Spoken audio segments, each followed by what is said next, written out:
Hello everyone, सभी को नमस्कार। तो देखिए, ये दूसरी क्लास है लैब टेक्नीशियन की। चाहे वो आपका पीजीआई का एग्जाम हो, चाहे वो केजीएमयू का हो, आरआरबी, कोई भी लैब टेक्नीशियन का एग्जाम हो। मेरे भाई, आप सभी लोग, कुछ लोग कमेंट करते हैं कि बीएसएफ एएसआई के लिए करा दीजिए क्लासेस, आप इसके लिए करा दीजिए। मेरे भाई, एक बात आप ध्यान रखिएगा, एग्जाम आपका लैब टेक्नीशियन का कोई भी हो, सिलेबस सभी का सेम है, जो चीजें हैं वो सब सेम रहेंगी, कुछ बदलता नहीं है। लेवल थोड़ा बहुत ऊपर नीचे हो जाता है बस, और कुछ नहीं रहता है। आप सभी लोगों के लिए, सभी एग्जाम के लिए क्लासेस हैं और सभी लोग कर सकते हैं। तो चलिए अपनी क्लास को स्टार्ट करते हैं। मेरा नाम है मनीष भाई पटेल, आप सभी का स्वागत करता हूं इस क्लास में। मेरे भाई, यहां पर हम लोग डिटेल में बेहतरीन तरीके से क्लासेस को करेंगे, एक एक क्वेश्चन का एक्सप्लेनेशन के साथ में। और यहां पर जो आपको क्लास मिल रही है, इसमें हम लोग मेरे भाई प्रीवियस ईयर क्वेश्चन का यहां पर डिस्कशन करने वाले हैं। इस क्लास की शुरुआत करने से पहले आपको बता दें, अगर आप लैब टेक्नीशियन के लिए 2026 के लिए कोई सा भी एग्जाम देना चाहते हो, चाहे आपका एमसीआरई हो, आरआरबी का आपका लैब टेक्नीशियन का एग्जाम हो, चाहे वो आपका बीएसएफ एएसआई लैब टेक्नीशियन हो, चाहे आपका बिहार का एग्जाम हो, स्टेट का कोई भी एनएचएम हो लैब टेक्नीशियन का, तो ये सिलेक्शन बैच आपके लिए बहुत ही बेहतरीन है, जिसमें हमने क्लासेस आपको करवाएंगे, आपको हिंदी और इंग्लिश में। उसके साथ साथ यहाँ पर हम आपको टॉपिक वाइज कंटेंट देंगे, क्लास नोट्स पीडीएफ आपको प्रोवाइड करेंगे, जिनको आप डाउनलोड करके प्रिंट कर सकते हो। और उसके साथ साथ हम आपको टेस्ट सीरीज भी इस बैच में प्रोवाइड करेंगे।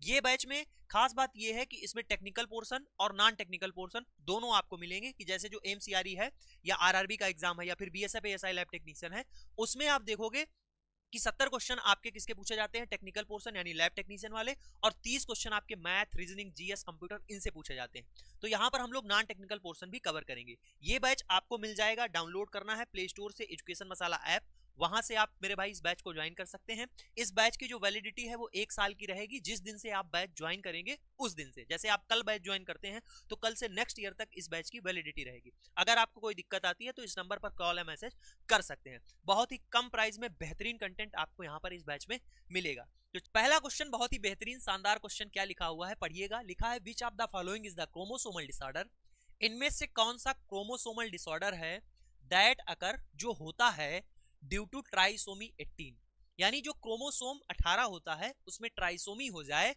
वो कौन सा क्रोमोसोमल डिसऑर्डर है आपको बताना है। 4 ऑप्शन दिए गए हैं, पहला है पटाउ सिंड्रोम, दूसरा है एडवर्ड, तीसरा है क्लीनीफिटर और चौथा आपके सामने लिखा है डाउन सिंड्रोम। ठीक है, तो देखिएगा, एक एक के बारे में समझते हैं बेहतरीन तरीके से, आप इसको भूलेंगे नहीं। आपसे एग्जाम में या फिर ये पूछे कि ट्राइसोमी ऑफ 18 कौन सा सिंड्रोम है आपको बताना है, या फिर ये पूछ देगा कि पटाउ सिंड्रोम, एडवर्ड सिंड्रोम, उनमें क्या होता है, यही पूछता है। तो आइए समझते हैं सभी के बारे में कि ये जो पटाउ सिंड्रोम है इसमें क्या होता है। पटाउ सिंड्रोम में जो क्रोमोसोम 13 होता है उसमें ट्राइसोमी हो जाती है। ठीक, इसमें क्या होता है, ट्राइसोमी एट 13, यही पूछा जाता है कि 13वें क्रोमोसोम पर क्या होता है, ट्राइसोमी हो जाती है, इसको बोलते हैं पटाउ सिंड्रोम। एडवर्ड सिंड्रोम में क्या होता है, इसमें भी ट्राइसोमी हो जाती है, कितने पे, क्रोमोसोम नंबर 18 पे। ठीक, ऐसे ही डाउन सिंड्रोम में क्या होता है, इसमें भी ट्राइसोमी हो जाती है एट 21, 21वें क्रोमोसोम पे।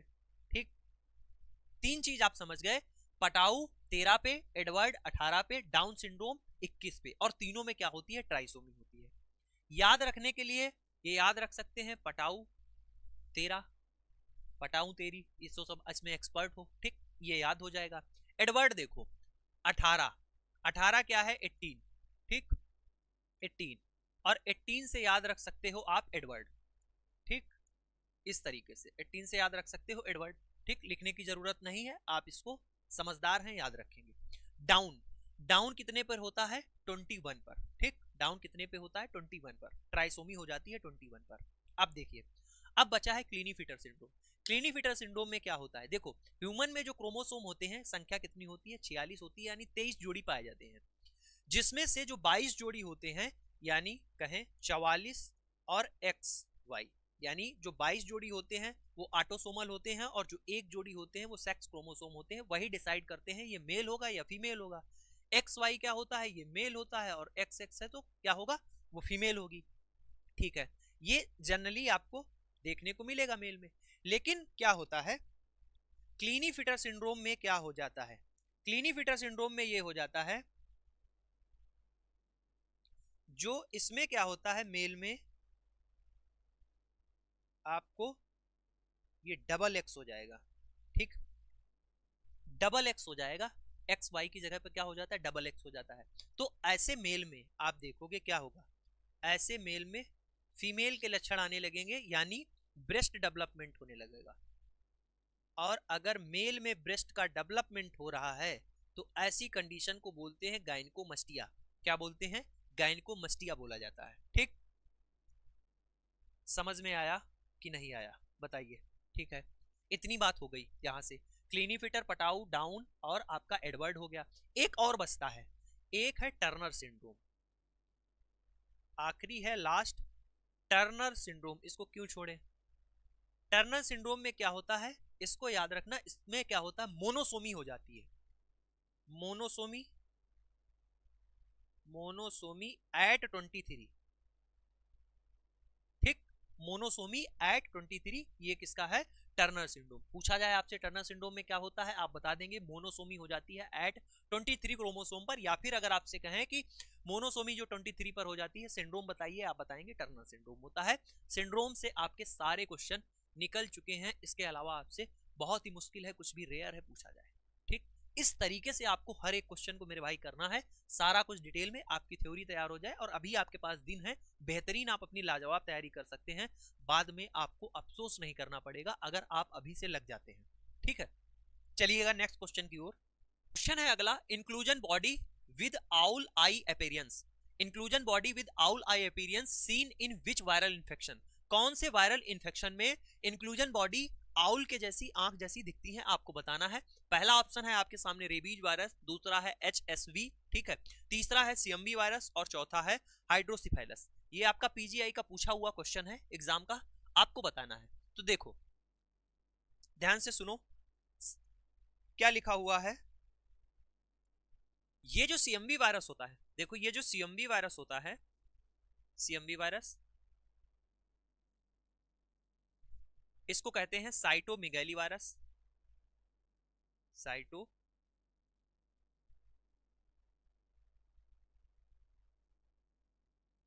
ठीक। डबल स्टैंडर्ड, इसमें क्या होता है, एक ऐसा है इसके पास होता है डबल स्टैंडर्ड DNA। ठीक, डबल स्टैंडर्ड DNA होता है। उसके बाद में अब ये पूछा जाए आपसे कि अगर इसका इन्फेक्शन आपको देखना है तो इसके लिए सैंपल आप कहां से लेंगे, तो इसके लिए जो हम लोग सैंपल लेते हैं CMV के लिए,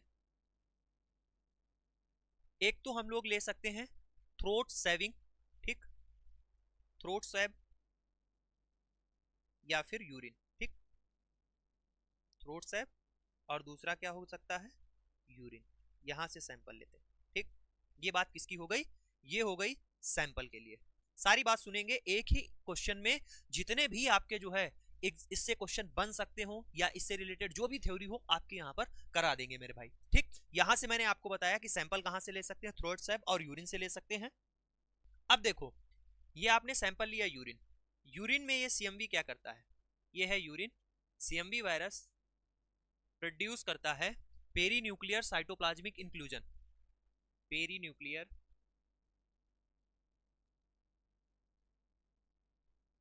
साइटोप्लाज्मिक इंक्लूजन।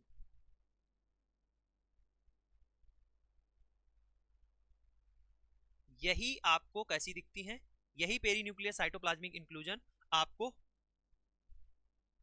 आउल आई जैसी दिखती है। ठीक, आउल आई जैसी दिखती है, ये एग्जाम का पूछा हुआ क्वेश्चन है। ठीक है, यूरिन में जो CMV वायरस है वो क्या करता है, ये प्रोड्यूस कर देता है।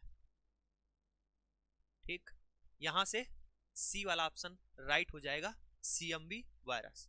CMV वायरस जो है वो इंडेमिक है, इंडेमिक, एक पैंडेमिक था, पैंडेमिक आपने कोरोना देखा कि पूरे ऑल ओवर फैल गया। ठीक, इंडेमिक क्या होता है, एक स्पेसिफिक जगह पे फैले। ठीक, अब ये CMV वायरस फैलता कैसे है, CMV वायरस मेनली जो है ये फैलता दिखेगा आपको कहां कहां पर,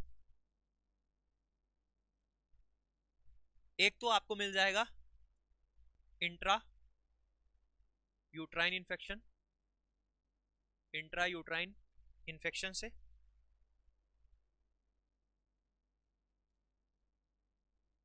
या फिर आर्गन ट्रांसप्लांट से।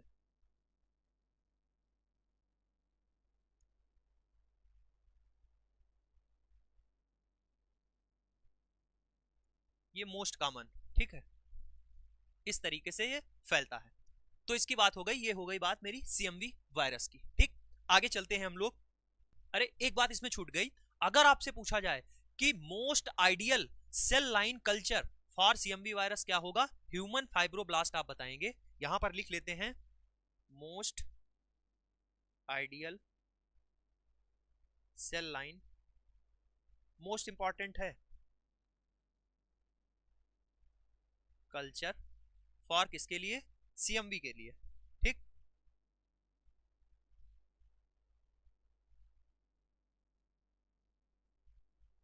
सीएमवी क्या लिखोगे, ह्यूमन फाइब्रोब्लास्ट।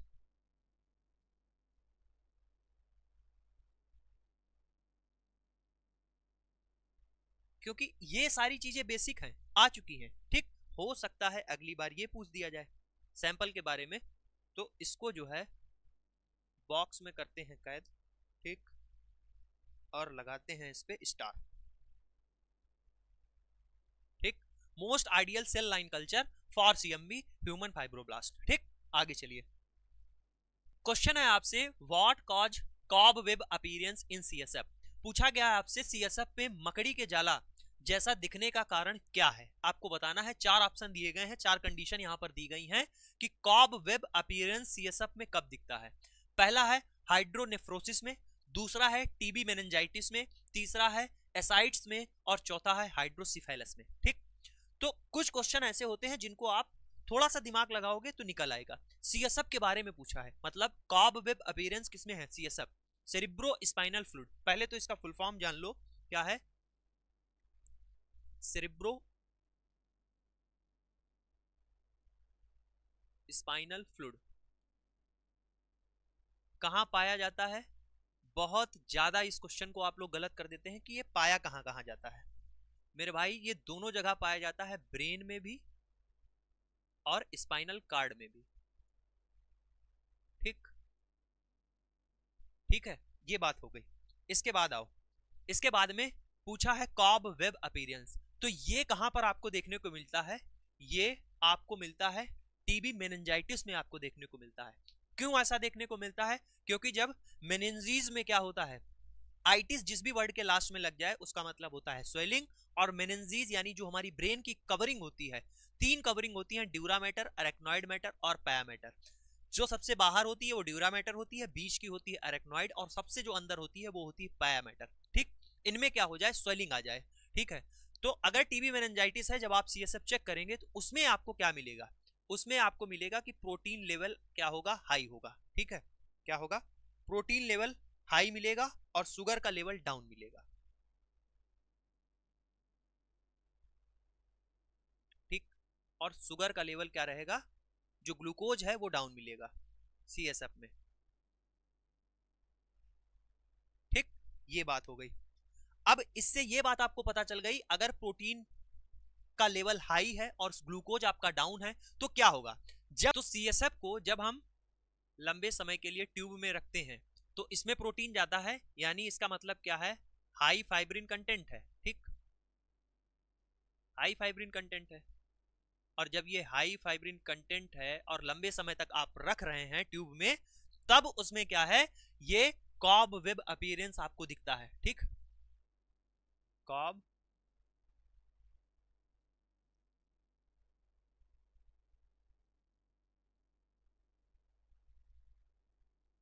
तो ये कहां पर दिखता है, ये आपको टीबी मेनिंजाइटिस में दिखता है। ठीक, ये बात हो गई। अब इसके अलावा आप बताइए कि सीएसएफ जो टैपिंग है वो आप कहां से करते हैं, तो ये आप करते हैं लंबर पंचर करके। ये भी क्वेश्चन पूछा जाता है आपसे, लंबर पंचर करते हैं। ठीक, एक क्वेश्चन ये हो गया। दूसरा क्वेश्चन अगर आपसे मेरे भाई ये पूछा जाए कि सैंपल कितने लेते हैं, तो जनरली क्या है, अगर आप सीएसएफ निकाल रहे हैं तो लेंगे 3 सैंपल। कितने, 3 सैंपल लेंगे,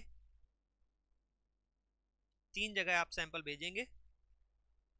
कौन कौन सी जगह होंगी ये, देखो, पहले नंबर पर जो हम सैंपल लेंगे वो सेल काउंट के लिए होगा, सेल काउंट। दूसरा होगा बायोकेमिकल एनालिसिस, और फिर उसके बाद में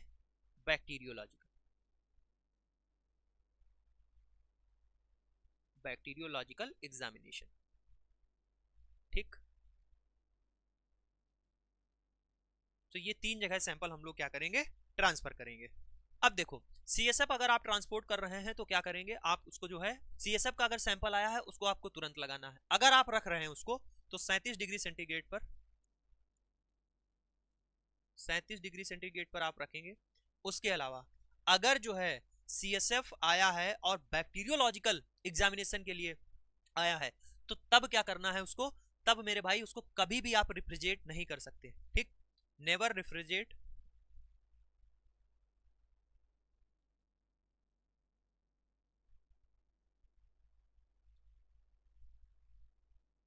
किसके लिए, अगर बैक्टीरियोलॉजिकल एग्जामिनेशन के लिए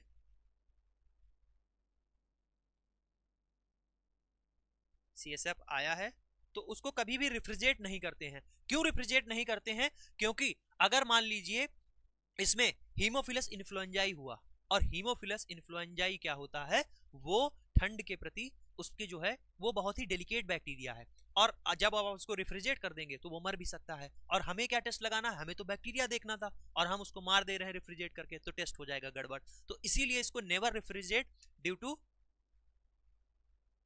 किसके कारण, अगर हीमोफिलस इन्फ्लुएंजाई है, ठीक, मेडाई मर सकता है। और क्यों, क्योंकि ये डेलिकेट बैक्टीरिया है।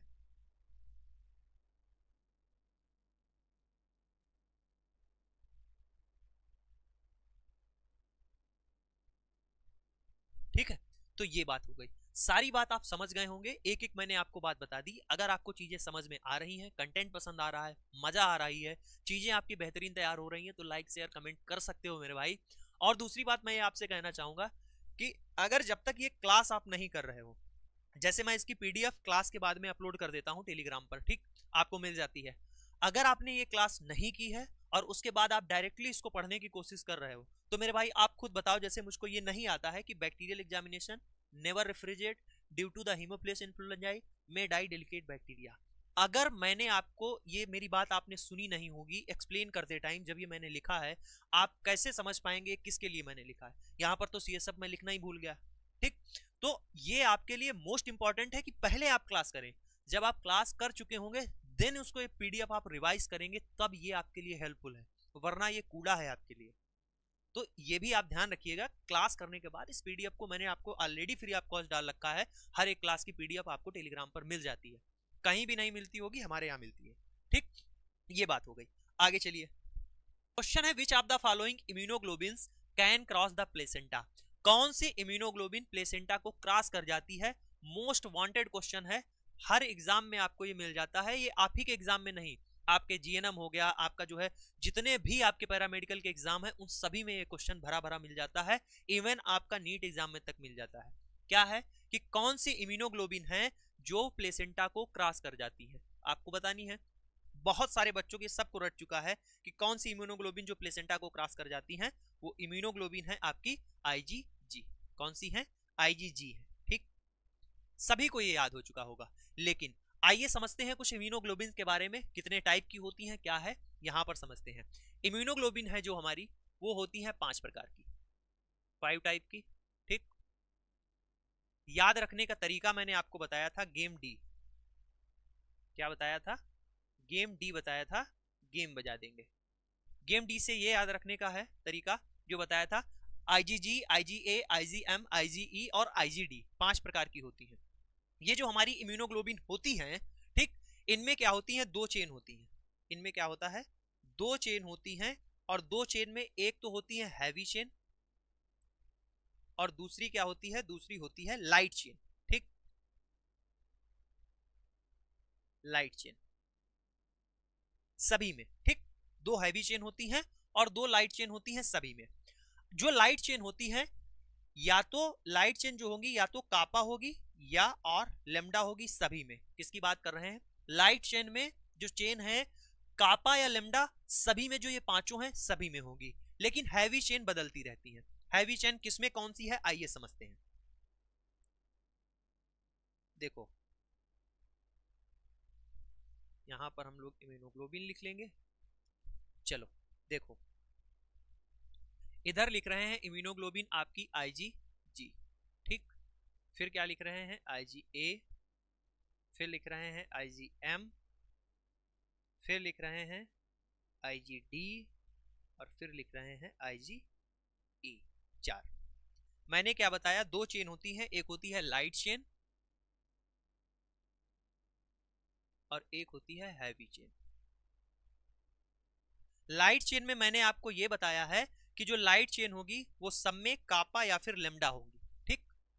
कापा और लेमडा सभी में, ठीक।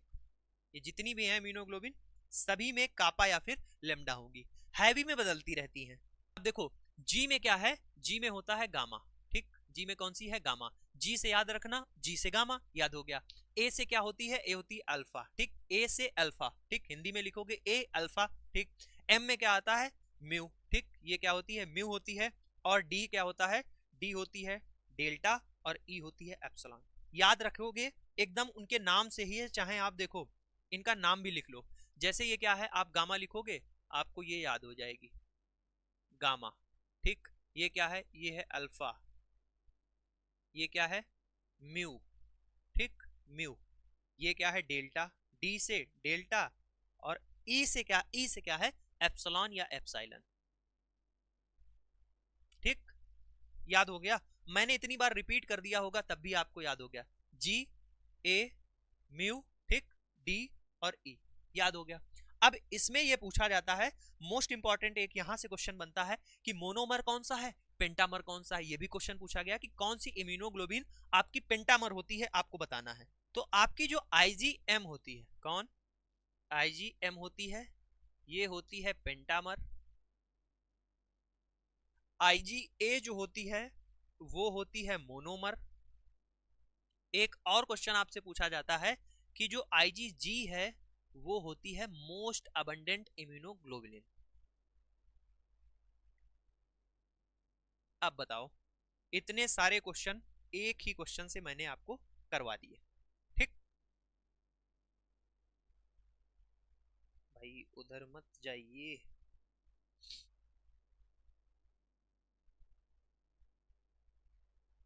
ठीक। इनको आप याद रख लेंगे, कोई दिक्कत परेशानी बताइए। क्या बताया, हैवी चेन लाइट चेन बताया, ठीक। उसके बाद में पेंटामर ये है, मोनोमर ये है, मोस्ट अबंडेंट ये है, 2 चेन पाई जाती हैं, 5 प्रकार की होती हैं और प्लेसेंटा को क्रॉस कौन कर जाती हैं, ये हमारी जो IgG होती है ये प्लेसेंटा को क्रॉस कर जाती हैं। बचपन से पढ़ते हुए चले आ रहे हैं, ठीक। आगे चलिए, क्वेश्चन है which of the following bone is also known as kneecap, ठीक। ह्यूमन एनाटॉमी और फिजियोलॉजी का पूछा हुआ क्वेश्चन है, इससे आप भाग नहीं सकते, इससे क्वेश्चन आपके आने ही आने हैं। पूछा गया है नी कैप, ठीक।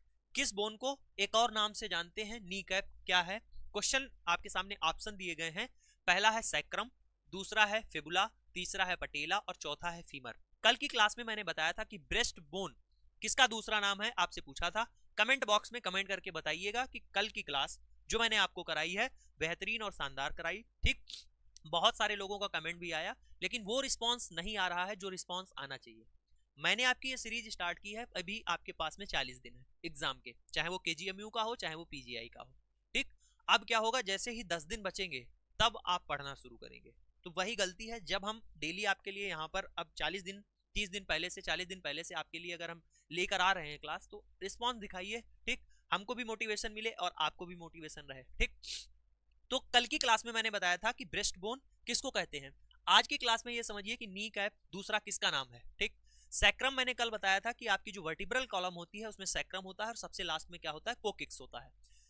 फिबुला, आपने नाम सुना है कि पैर में जो आपकी फीमर होती है जिसको थाई बोन बोलते हैं, लिखा है फीमर, ये होती है थाई बोन, यानी जो आपकी जांग की बोन जिसको कहते हैं। उसके बाद में आप देखोगे क्या होती हैं, 2 बोन होती हैं जिसको बोलते हैं टिबिया और फिबुला, ठीक। फिर उसके बाद में आती है आपकी पटेला। पटेला क्या होती है, इसको नी कैप कहते हैं, घुटना कहते हो, टखना जिसको कहते हो, ठीक। कटोरी जैसी होती है ऐसे उल्टा, ठीक। तो इसी को बोलते हैं पटेला और इसी को कहा जाता है नी कैप। क्या कहते हैं, इसी को बोलते हैं नी कैप, ठीक। और जो थाई बोन है ये क्या है, ये लॉन्गेस्ट बोन है, ये हमारे शरीर की लॉन्गेस्ट बोन है, सबसे लंबी बोन है। ठीक, सबसे स्मॉलेस्ट बोन कौन सी है आपको बताना है। तो मेरे भाई सबसे जो स्मॉलेस्ट बोन है वो कौन सी है, वो हमारी कान की हड्डी होती है। स्मॉलेस्ट बोन कौन सी होती है, हमारे कान में 3 बोन पाई जाती है, मेलिकस, इनकस और स्टेपीज। तो सबसे जो स्मॉलेस्ट होती है वो होती है स्टेपीज। ठीक, ये तो ये बात हो गई यहां से।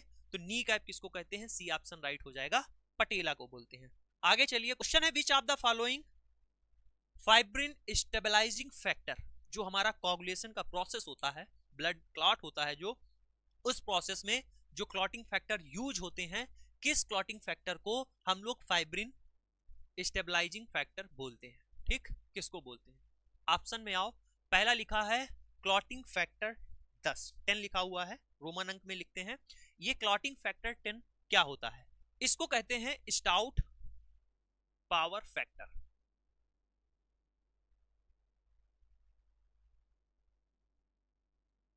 ठीक, ये इसका दूसरा नाम हो गया, और क्योंकि ये एग्जाम में आ चुका है आपका, तो अगली बार ये आएगा। ठीक, इन्हीं में से कोई आ सकता है। क्लॉटिंग फैक्टर 2, इसको क्लॉटिंग फैक्टर 2 दूसरा कौन सा होता है, ये होता है प्रोथ्रोम्बिन।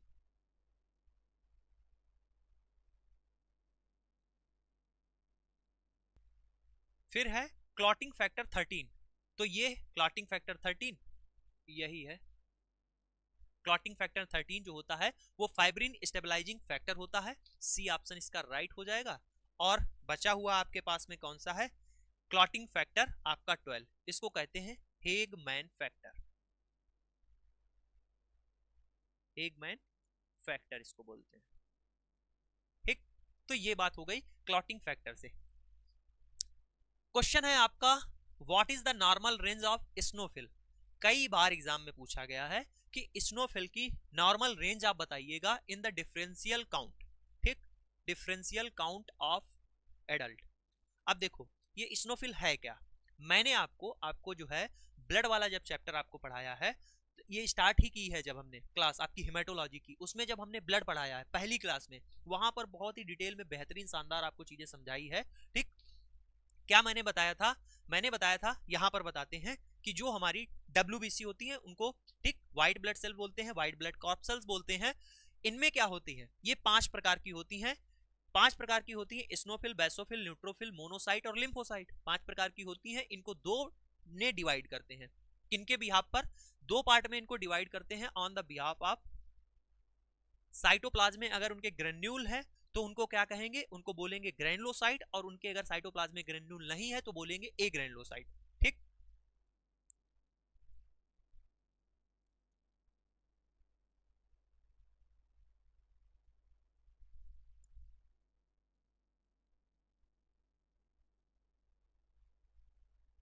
ठीक है। अब ग्रेनुलोसाइट में मैंने बताया था, अब ये जो 5 प्रकार की हमारी WBC हैं, इनमें हमने ये बताया था कि ग्रेनुलोसाइट में कौन आएंगी। ग्रेनुलोसाइट में मेरे भाई इनको छोड़कर आती हैं, ए ग्रेनुलोसाइट में आपकी आती है मोनोसाइट और लिम्फोसाइट।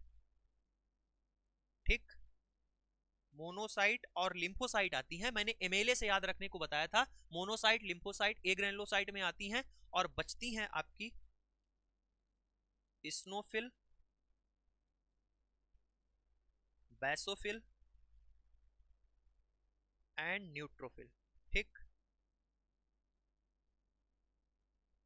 ये जो आपकी तीनों हैं ये किस में आती हैं, ये ग्रेनुलोसाइट में आती हैं। आगे चलिए, आगे और समझते हैं। अब इनके परसेंटेज की बात कर लें, कौन सबसे ज्यादा होती है, कौन सबसे कम होती है, फिर इनके फंक्शन भी समझ लेंगे। ठीक, यहां पर लिखते हैं, याद रखने की इसको ट्रिक है, नो लॉन्गर मंकी ईट बनाना। 100 बार मैंने आपको बताया है, न्यूट्रोफिल लॉन्गर मंकी ईट बनाना। ठीक, न्यूट्रोफिल जो आपकी होती हैं वो आपकी पाई जाती है मेरे भाई 60 से 65%। ठीक, फिर लिम्फोसाइट आपकी 20 से 25%, मोनोसाइट आपकी होती हैं 6 से 8%, स्नोफिल 2 से 5 या 3% आपको लिखा हुआ मिल जाएगा। ठीक, 2 से 5% या 3%, और बेसोफिल होंगी 0.5 से 1%। ठीक है, 0.5 से 1%। तो ये बात किसकी हो गई, ये हो गई ठीक इनकी। अब यहां से आप बता दो कि किसके बारे में पूछा गया था, स्नोफिल के बारे में पूछा गया था कि क्या रेंज होती है। स्नोफिल 2 से 3%, यहां पर आओ 10 से 20, 20 से 40, 0.5 से 1, 1 से 4, इसी के बीच में लाई करेगा। मैंने आपको बताया कि 2 से 5% लिखा मिल जाएगा, तो डी ऑप्शन यहां से हो जाएगा राइट। ठीक, अब देखो एक क्वेश्चन है कि डिफरेंशियल काउंट लिखा हुआ है आपसे। दो जब टेस्ट होते हैं तो केवल डॉक्टर आपसे बोलता है कि डीएलसी करा लो इनका, या टीएलसी करा लो। ये डीएलसी और टीएलसी क्या होता है, डीएलसी इसको बोलते हैं, डीएलसी बोलते हैं डिफरेंशियल ल्यूकोसाइट काउंट को, और टीएलसी बोलते हैं टोटल ल्यूकोसाइट काउंट को। टोटल ल्यूकोसाइट काउंट क्या है, मतलब जिसमें ये पांचों गिन ली जाए। टोटल ल्यूकोसाइट का मतलब क्या है, डब्ल्यूबीसी, यानी पूरी डब्ल्यूबीसी गिन लो, ये पांचों टाइप की जो भी है, एस्नोफिल, बेसोफिल, न्यूट्रोफिल, मोनोसाइट, लिम्फोसाइट, सबका काउंट कर लो। डिफरेंशियल का मतलब ये है कि सबको अलग अलग। हमको ये भी बताओ कि एस्नोफिल कितनी है, बेसोफिल कितनी है, न्यूट्रोफिल कितनी है, मोनोसाइट कितनी है और लिम्फोसाइट कितनी है। समझ पाए? तो ये होता है डिफरेंशियल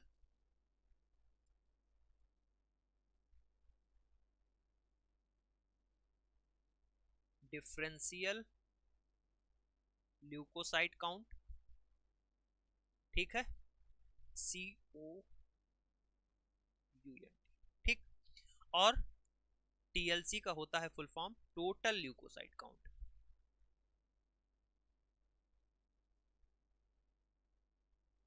ठीक, अब बताइए, इतनी बात हो गई। अब फंक्शन भी बता दीजिए। अब हमें यह बताइए कि फैगोसिटिक नेचर की कौन होती है, कौन भक्षण करती है, मोनोसाइट, लिम्फोसाइट, स्नोफिल, बैसोफिल और न्यूट्रोफिल।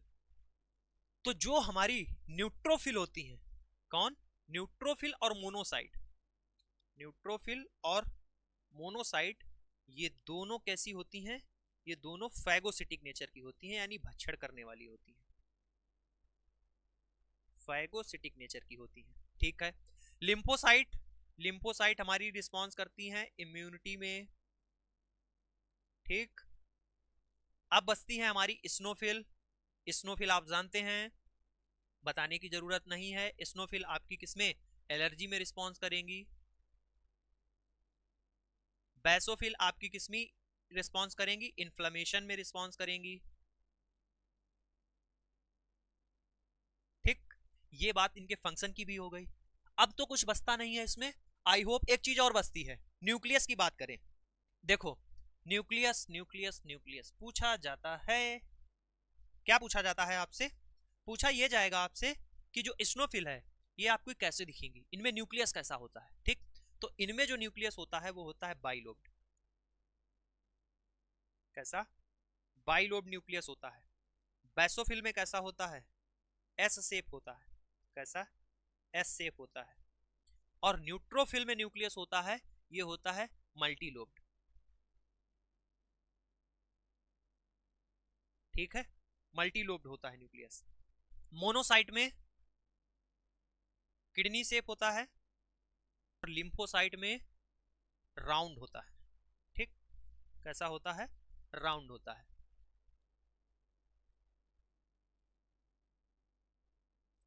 अब बताइए, हो गई बात। अब सब कुछ हो गया डब्ल्यूबीसी के बारे में, आगे चलते हैं। क्वेश्चन है CA125, CA125 will be elevated in the patient with, कौन से पेशेंट में CA125 बढ़ा हुआ आता है। ऑप्शन है ovarian cancer, thyroid cancer, stomach cancer या फिर लीवर कैंसर। तो देखो जो CA125 है इसका फुल फॉर्म होता है कैंसर एंटीजन 125, कैंसर एंटीजन 125। ठीक, ये हो गया। इसको मेरे भाई देखते हैं, या फिर ये बढ़ा हुआ आता है किसमें, ओवेरियन कैंसर। अगर किसी पेशेंट में ओवेरियन कैंसर है तो उसमें जो है ये बढ़ा हुआ आएगा, और इसके लिए जो सैंपल लेते हैं वो सैंपल जो होता है वो ब्लड सैंपल लेते हैं। ठीक,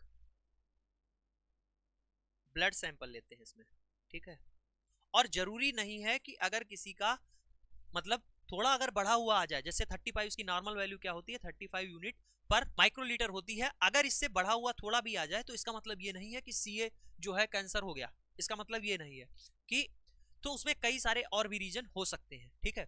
तो इसमें मैंने आपको क्या बताया कि ब्लड सैंपल लेते हैं, ओवेरियन कैंसर में ये एलिवेटेड यानी बढ़ा हुआ आता है, CA-125 इसका फुल फॉर्म होता है कैंसर एंटीजन 125, ठीक। देखिए क्वेश्चन कह रहा है अगला कि लिविंग टिश्यू जो होता है उसको ट्रांसप्लांट किया जा रहा है फ्रॉम नॉन आइडेंटिकल पर्सन, किसी नॉन आइडेंटिकल पर्सन से of same species, same species के, उसको कहते हैं नोन एज, जाना जाता है, इसको क्या कहते हैं, जीनोग्राफ्ट बोलते हैं, आइसोग्राफ्ट बोलते हैं, ऑटोग्राफ्ट बोलते हैं या फिर एलोग्राफ्ट बोलते हैं। बात समझ पाए, कहा है non identical person, non identical का मतलब है कि एक जैसे नहीं हो लेकिन स्पीसीज यानी जाति जो है वो एक ही हो, ठीक। जैसे ये क्या है, ये है रमेश, ठीक, ये क्या है, ये है रमेश और इधर हैं जॉन भाई साहब, ठीक। ये जर्मनी से जॉन भाई साहब हैं, देखो जॉन गोरे, ठीक, बढ़िया बॉडी, रमेश भाई साहब, इसलिए मैं बता रहा हूं आप समझिए, रमेश भाई साहब मोटे ताजे, ठीक है, और काले, ठीक, स्किन से। तो नॉन आइडेंटिकल का मतलब क्या है, एक जैसे नहीं दिख रहे हैं आपको, ठीक है, मोटे ताजे बना दो, ठीक, मोटे ताजे हो गए। तो अब ये नॉन आइडेंटिकल नहीं है लेकिन इनकी स्पीसीज क्या है, सेम है, ये भी मनुष्य हैं, ये भी मनुष्य हैं, होमो सैपियंस के अंतर्गत आते हैं, ठीक।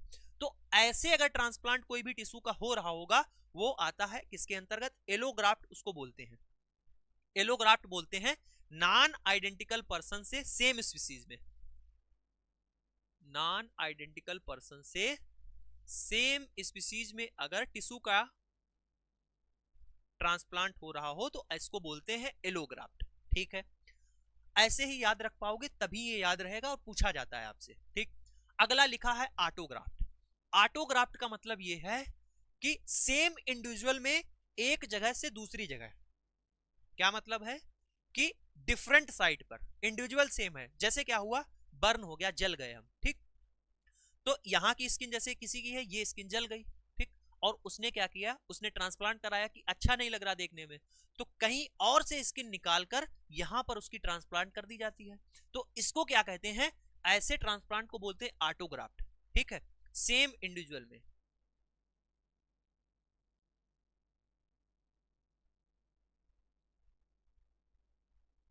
ठीक, अब क्या लिखा हुआ है, आइसोग्राफ्ट, आइसो का मतलब है एकदम एक जैसे, यानी आपने ट्विंस सुने हैं, जुड़वा, तो अगर ट्विंस में क्या हो, अगर ट्विंस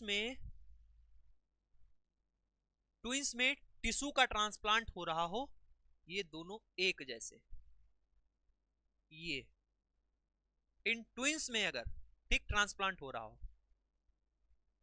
तो ऐसे ट्रांसप्लांट को क्या कहते हैं, आइसोग्राफ्ट बोलते हैं, ठीक।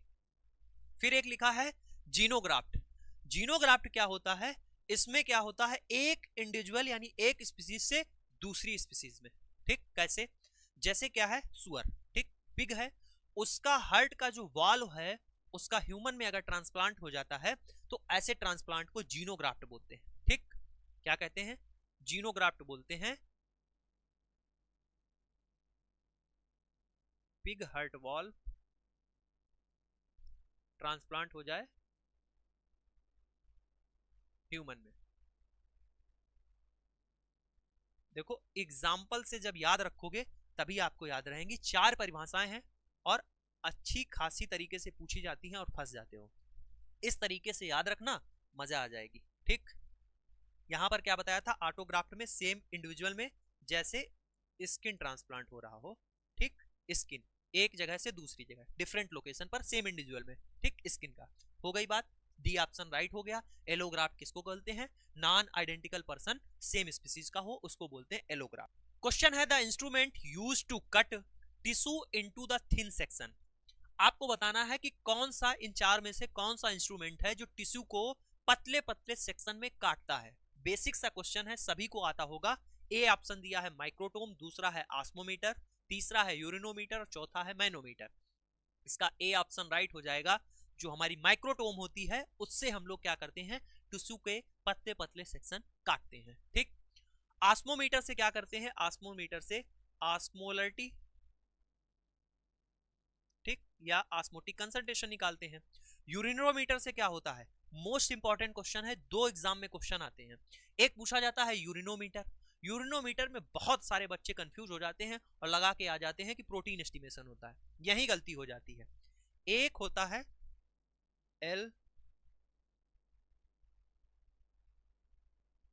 एल्बुमिनोमीटर, ठीक।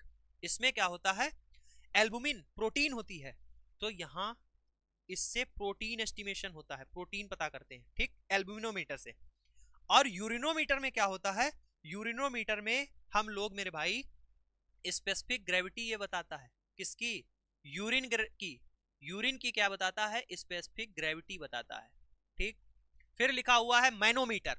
अब ये मैनोमीटर में क्या होता है मेरे भाई, मैनोमीटर जो है ये हमारा बताता है फ्लूइड का जो प्रेशर है, प्रेशर फ्लूइड, ठीक, प्रेशर ऑफ फ्लूइड इसको बताता है मैनोमीटर, ठीक।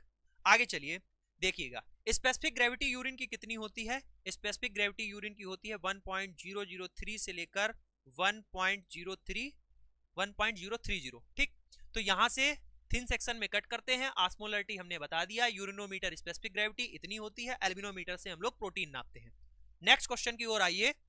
उससे पहले आपको बता दें, ये जो हमने हिस्टो का ये क्वेश्चन एक आपको बताया, हिस्टो की अगर आप कंप्लीट थ्योरी पढ़ना चाहते हैं बेहतरीन और शानदार, 36,000 से अधिक स्टूडेंट इसको देख चुका है। ये 5 महीने पहले मैराथन डाली थी कंप्लीट, 1 घंटे 24 मिनट, ठीक, 1 घंटे 24 मिनट की क्लास है, 36,000 लोगों ने इसको देख लिया है। ये राजस्थान एनएचएम का पेपर था, ठीक है, उस टाइम ये मैंने क्लास डाली थी मेरे भाई। इस क्लास से आपके 7 क्वेश्चन आए थे सेम एज इट इज, क्योंकि हमने इसमें मैक्सिमम जो है छोड़ा नहीं है, बेहतरीन इसमें कराया है, ठीक, आपका रिवीजन हो जाएगा। ऐसे ही साइटों की 1 घंटे 45 मिनट की क्लास है, 24,000 से अधिक लोग इसको देख चुके हैं, 4 महीने पहले ये क्लास डाली थी, ठीक। तो इन दोनों क्लास को आप कर सकते हैं, अपनी थ्योरी आप मजबूत कर सकते हैं। आगे चलिए, क्वेश्चन क्या है, क्वेश्चन है विच मीडियम इज मेनली यूज, कौन सा मीडियम जो है मेनली यूज किया जाता है for the primary isolation, primary isolation of mycobacterium species, mycobacterium species के लिए कौन सा मेरे भाई मीडिया यूज करते हैं आइसोलेशन के लिए। पहला है यहां पर रॉबर्टसन कुक्ड मीट मीडियम, दूसरा है एमसी लॉट्स मीडियम, और तीसरा है लुइनस्टेन जेंसन मीडियम, और चौथा है विंसन ब्लेयर मीडियम, ठीक। अब देखो, जो रॉबर्टसन कुक्ड मीट मीडियम होता है ये मेरे भाई कैसा है, ये एनएरोबिक ऑर्गेनिज्म के लिए यूज करते हैं, किसके लिए, एनएरोबिक,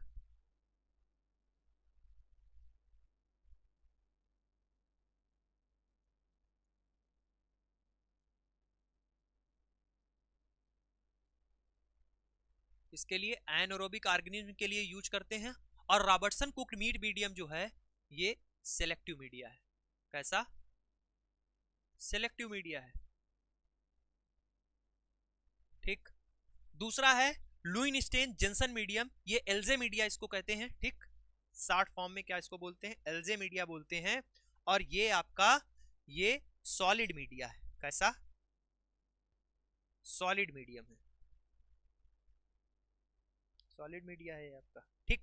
फिर है विल्सन ब्लेयर मीडियम, जो हमारा विल्सन ब्लेयर मीडियम होता है ये हाईली सेलेक्टिव मीडिया है,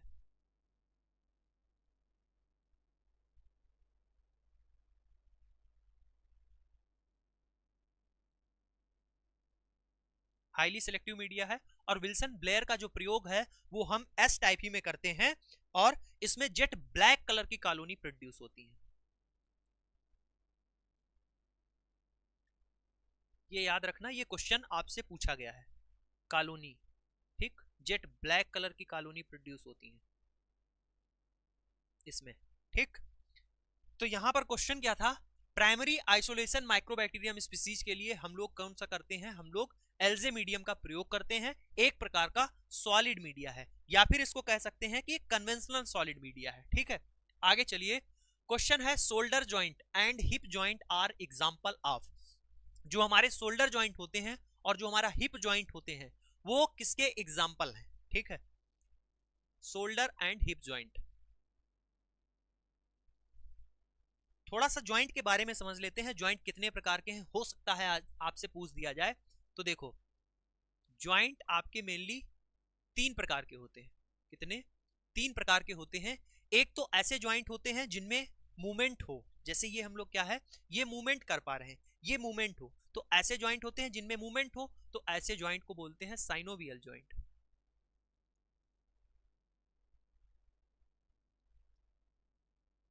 ठीक, या फिर इनको कहते हैं परफेक्टली मूवेबल ज्वाइंट।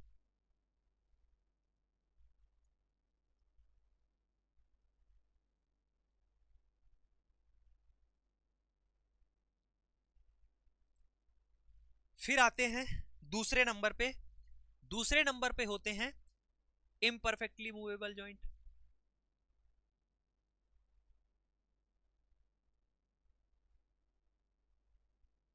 अब ये इम्परफेक्टली मूवेबल ज्वाइंट कैसे ज्वाइंट होंगे? इम्परफेक्टली मूवेबल ज्वाइंट ऐसे ज्वाइंट होते हैं जिनमें बहुत कम मूवमेंट होता है, जैसे ये आपकी जो रीढ़ की हड्डी है इनके बीच में हो गया, जैसे प्यूबिक सिम्फाइसिस है, जब बच्चे का जन्म हो रहा होता तभी उसमें क्या होता है, मूवमेंट होता है, थोड़ा सा स्पेस बनता है, तो ऐसे ज्वाइंट को किसके अंतर्गत आते हैं, ये इम्परफेक्टली मूवेबल ज्वाइंट के अंतर्गत आते हैं। और इनको एक और नाम देते हैं कार्टिलेजनस ज्वाइंट। क्या कहते हैं? Cartilaginous joint.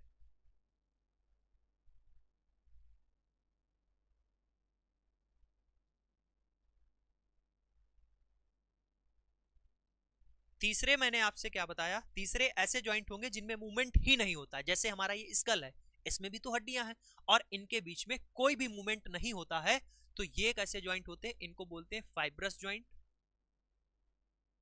ठीक, और इनमें क्या होता है, नो मूवमेंट, कोई भी मूवमेंट नहीं होता है। ठीक, यहां पर लिख दें जो हमारा स्कल में है वो, यहां पर मैंने क्या बताया, जो हमारे कार्टिलेजनस ज्वाइंट होते हैं, जैसे प्यूबिक सिम्फाइसिस हो गया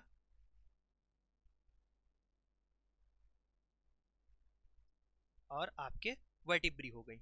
साइनोवियल जॉइंट में कई सारे जॉइंट आते हैं, बाल एंड सॉकेट जॉइंट आता है, ग्लाइडिंग जॉइंट आता है, हिंज जॉइंट आता है, पाइवॉइड जॉइंट आता है, वी, ठीक, पाइवॉइड जॉइंट, इतने सारे आते हैं। ठीक, अब सुनिए, बाल एंड सॉकेट जॉइंट, बाल एंड सॉकेट जॉइंट के अंतर्गत ये हमारा ये जो जॉइंट है, ये शोल्डर जॉइंट और हिप जॉइंट दोनों आते हैं, इनमें ये मूवमेंट होता है, इसको बोलते हैं बाल एंड सॉकेट जॉइंट। तो इसमें हमारे शोल्डर और हिप दोनों जॉइंट आते हैं। ठीक, ये हो गया। ग्लाइडिंग जॉइंट कौन से होते हैं? ग्लाइडिंग जॉइंट उनको बोलते हैं बिटवीन कार्पल, जो ये हमारी कार्पल होती है 8, इनके बीच में जो ये ठीक रगड़ हो रही है, इसको बोलते हैं ग्लाइडिंग जॉइंट, बिटवीन कार्पल।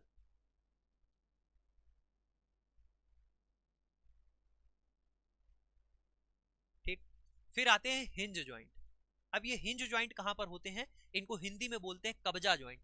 कब्जा का मतलब क्या होता है? जैसे दरवाजा है आपका, जिस साइड ऐसे क्या है, जैसे दरवाजा है, इसको हम लोग खोलते हैं, ऐसे अंदर की ओर धक्का देते हैं और यहीं तक जाता है, फिर रुक जाता है, फिर इसको ऐसे ही बंद कर लेते हैं।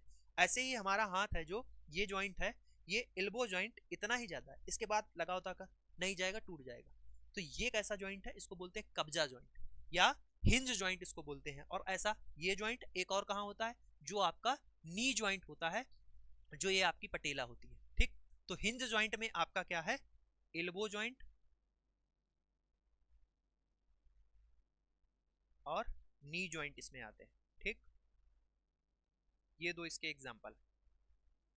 अब अगला आता है पाइवॉइड जॉइंट। पाइवॉइड जॉइंट कहां पर होता है?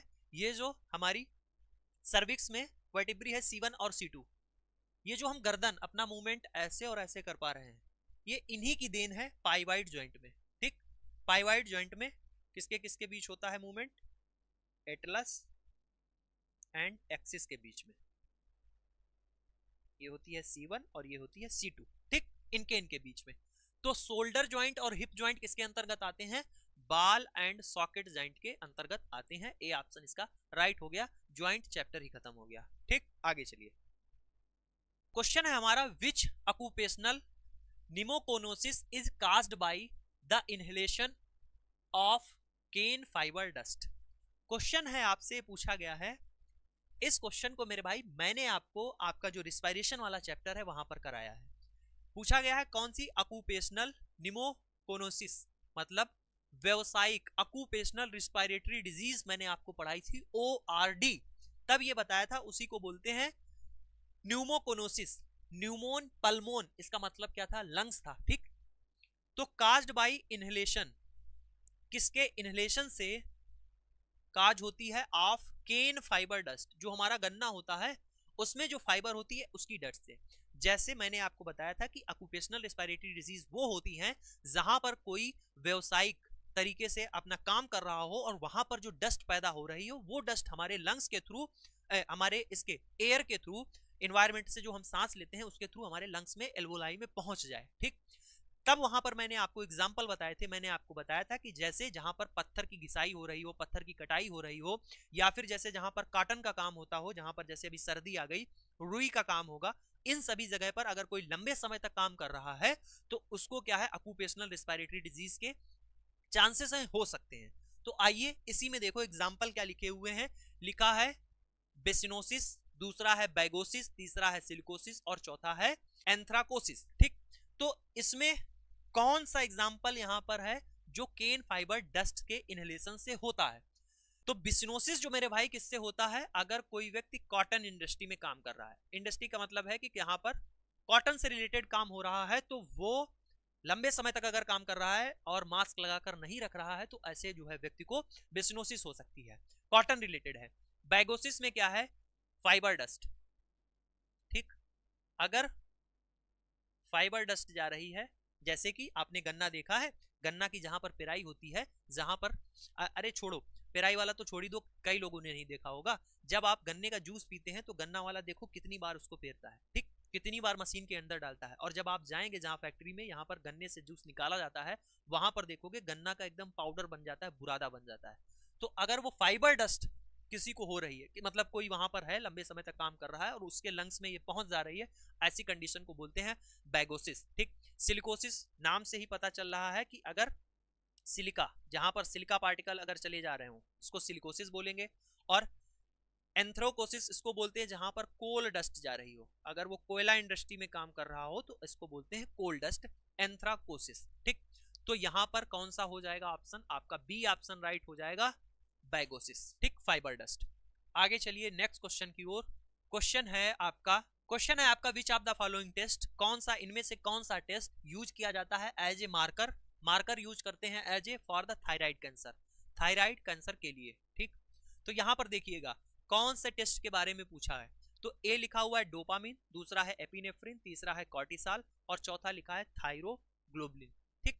अगर ये किसी को क्वेश्चन नहीं आ रहा था तो ऑप्शन से ही आप देख सकते हो कि सारे ऑप्शन में थायराइड से मिलता जुलता यही दिख रहा है, थायरोग्लोबिन। तो ये आप लगा सकते थे कि डी ऑप्शन इसका राइट हो जाएगा, ठीक, इस तरीके से। लेकिन फिर भी आप देखिए, कल मैंने आपको बताया था कि जो एपिनेफ्रिन है ये कहां से निकलता है? ये आपका किडनी से निकलता है। किडनी के ऊपर जो ग्लैंड होती है, किसको क्या कहते हैं? उस ग्लैंड को कहते हैं एड्रिनल ग्लैंड, और जो एड्रिनल ग्लैंड से निकलता है एपिनेफ्रिन, डोपामिन भी वहीं से निकलता है। फिर मैंने ये बताया था कि ये मेनली कहां से निकलता है? एड्रिनल मेडुला से निकलता है। कहां से? एड्रिनल मेडुला से ये हार्मोन निकलता है, ठीक। फिर क्या था? कॉर्टिसॉल। कॉर्टिसॉल कहां से निकलता है? ये एड्रिनल कॉर्टेक्स से निकलता है, ठीक, कॉर्टेक्स से। और ऐसे याद रखना कॉर्टेक्स सी और कॉर्टिसॉल। कॉर्टिसॉल को एक और नाम देते हैं, ये जो होता है ये लाइफ सेविंग हार्मोन है। क्या है? लाइफ सेविंग हार्मोन है, ठीक। कल इसके बारे में कई सारी मैंने आपको पिछली क्लास में बताई थी बातें, ठीक। ये हो गया। और थायरोग्लोबिन जो है थायराइड कैंसर के लिए टेस्ट करते हैं, एज ए मार्कर इसका प्रयोग किया जाता है। अगला क्वेश्चन है genital ward. Genital वार्ट्स caused by, ये किसके द्वारा हो जाता है? एचपीवी के द्वारा, एचआईवी के द्वारा, सीएमवी के द्वारा, एचएसवी के द्वारा। तो जेनाइटल वार्ट जो है ये काज होता है एचपीवी, ह्यूमन पैपिलोमा वायरस के द्वारा हो जाता है। और एचआईवी जो है इसका फुल फॉर्म होता है ह्यूमन इम्यूनोडिफिशियंसी वायरस। सीएमवी आप जानते हैं साइटोमेगाली वायरस होता है। एचएसवी इसका जो फुल फॉर्म है, इसका जो फुल फॉर्म होता है इसको बोलते हैं हर्पेक्स सिंप्लेक्स वायरस, ठीक, हर्पेक्स सिंप्लेक्स वायरस। ये दो तरीके का होता है, HSV1 और HSV2, ठीक। HSV1 स्किन में अगर कोई दिक्कत है, म्यूकोजा से ट्रांसफर हो जाता है, स्किन ट्रांसफर होता है, मतलब इन्फेक्शन करता है। और HSV2 आपका जो है ये सेक्सुअल ट्रांसमिटर है, ठीक, इसमें होता है। HIV आप जानते हैं, CMV मैंने बता दिया, HPV human papilloma virus genital wart cause करता है, ठीक, ये हो गया आपका। आगे चलिए, देखो मेरे भाई, मैंने आपको इतने क्वेश्चन करा दिए, कल मैंने आपकी क्लास कराई थी, ऐसे ही हम आपको डेली क्लास कराते रहेंगे। अगर मेरे भाई कोई भी आप 2026 के लिए लैब टेक्नीशियन का सरकारी एग्जाम देना चाहते हैं और बेहतरीन अगर आप तैयारी करना चाहते हैं, अभी तक आपने तैयारी नहीं की है, तो आप प्ले स्टोर पर जाइए, एजुकेशन मसाला ऐप को डाउनलोड कीजिए। देखिए 1 लाख से भी अधिक स्टूडेंट यहाँ पर एप्लीकेशन पे हमारे साथ जुड़ा हुआ है, वहां से आप हमारे लैब टेक्नीशियन सिलेक्शन बैच को ज्वाइन कर सकते हैं। उसके अलावा आप इस टेलीग्राम चैनल मनीष भाई पटेल को जरूर ज्वाइन कर लीजिएगा, डिस्क्रिप्शन बॉक्स में लिंक दिया है। देखो ये कल की क्लास हुई है पहली, और देखो इस पहली क्लास का ये PDF मैंने दे दिया, ठीक, जो यहाँ पर कहा गया है वो आपका किया जाएगा। ऐसा नहीं है कि हमने कह दिया कि टेलीग्राम ज्वाइन कर लो PDF देंगे और PDF मिली नहीं। ये क्लास है, उसके बाद देखो ये PDF है, और टेलीग्राम पर जाओगे ऐसे हर आपको क्लास के बाद में PDF मिल जाएगा, ठीक। तो आप इस टेलीग्राम को जरूर ज्वाइन कर लीजिए, कोई भी वैकेंसी आती है उसका नोटिफिकेशन, वो सारी चीजें आपको यहाँ पर मिल जाएंगी। उसके अलावा ये फैक्ट वाला मनीष, ये हमारा इंस्टाग्राम है, यहाँ पर भी आप हमसे जुड़ सकते हैं, कोई भी आपकी दिक्कत क्वेरी है तो आप यहाँ पर बता सकते हैं।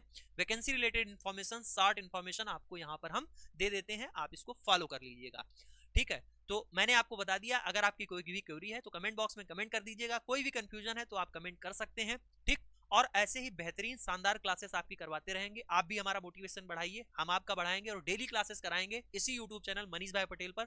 चैनल को सब्सक्राइब कर लेना, अपने यार दोस्तों में इसको जरूर भेजना। क्लास कैसी लगी कमेंट बॉक्स में कमेंट करके बताना। मिलते हैं कल की क्लास में, तब तक के लिए जय हिंद।